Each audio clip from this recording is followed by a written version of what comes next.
Hey folks, I'm Deb. This is Crone Sculpting, and every Friday I post a couple of videos about what I did right or what I did wrong, losing 54 pounds to date since turning 40.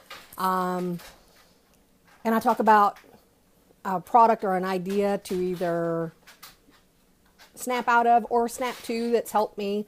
And so this is this week's, and this week I want to talk about changing your cravings. And what I'm about to say, you're just going to want to throat punch me. You really, really are.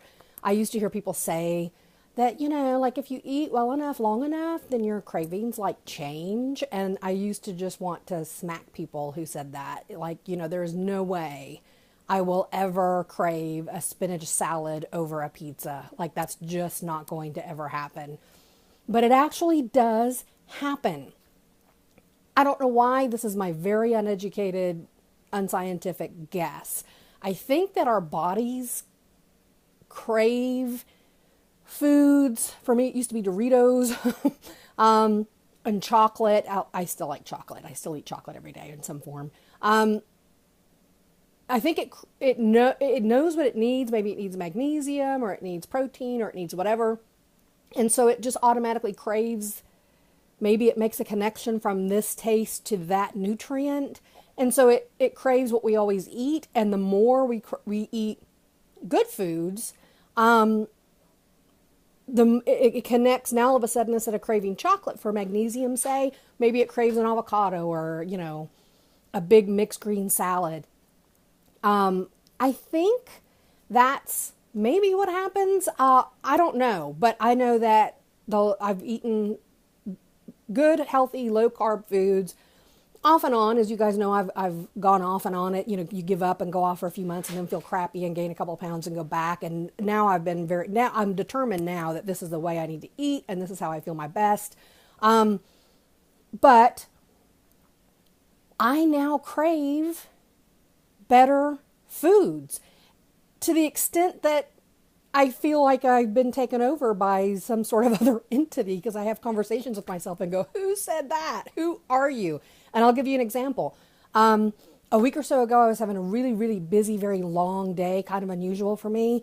And I knew that I wasn't going to feel like coming home and cooking. Even I cook every day. And I was trying to figure out what I could eat that would be healthy, if I did takeout or whatever. And I finally just said, you know what? You haven't had a cheat day in a while. Just give yourself permission to just eat whatever. Drive through McDonald's even. Just whatever you're hungry for by the end of this day. Go eat it. Don't sweat it. And get over it. So the end of the day came, and I drove down our little street, big street that has all the fast food places, and nothing sounded good. And I thought, okay, something's going to strike me, right? KFC, Wendy's, McDonald's, something's going to go, yum, pull in here and eat some of this. It didn't happen. What I ended up doing was going to the big grocery store that we have here and getting a rotisserie chicken and a salad. That's what I ate. That's all I want. I had permission. I gave myself permission to eat anything at all. And none of the stuff that would usually tempt me and make me crazy even sounded remotely good. And that is shocking to me. Like I just can't, where it used to be that I was itching for an excuse or an opportunity to, I had to eat pizza today because, I was in a jam and didn't have food prepared and had to eat something. I used to welcome the opportunity to have a good excuse to cheat.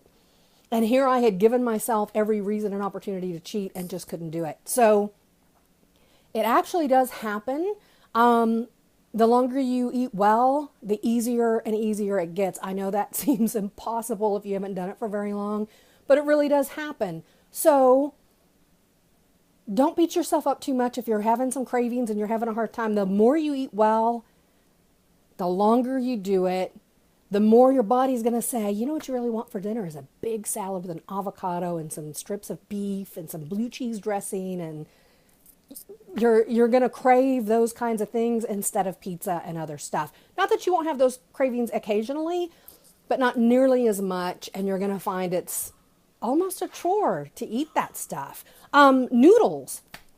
I went to a party over the weekend and they had some pasta salad and I ate just a little bit of it.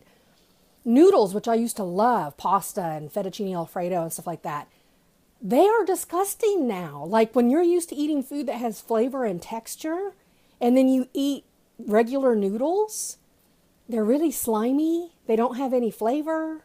Like you're just like, ew, how did I ever really crave these or like these? Same thing for white rice. You know, I used to eat a lot of Chinese food and love the rice, and now rice is just kind of, You know, things that you used to crave, you realize now just bloat you up. They don't really have a whole lot of nutritional value. They don't do anything for you anymore. You just don't crave them as much. So stay the course, hang in there, eat real food, real vegetables, you know, good nutritious food. And the longer you do that, the easier it gets and the less you want the other stuff. Promise. If it's happened to me, it'll happen. Okay. Thanks so much for watching. Hit that subscribe button if you want to know what I talk about next week, and I will talk to you soon. Bye-bye.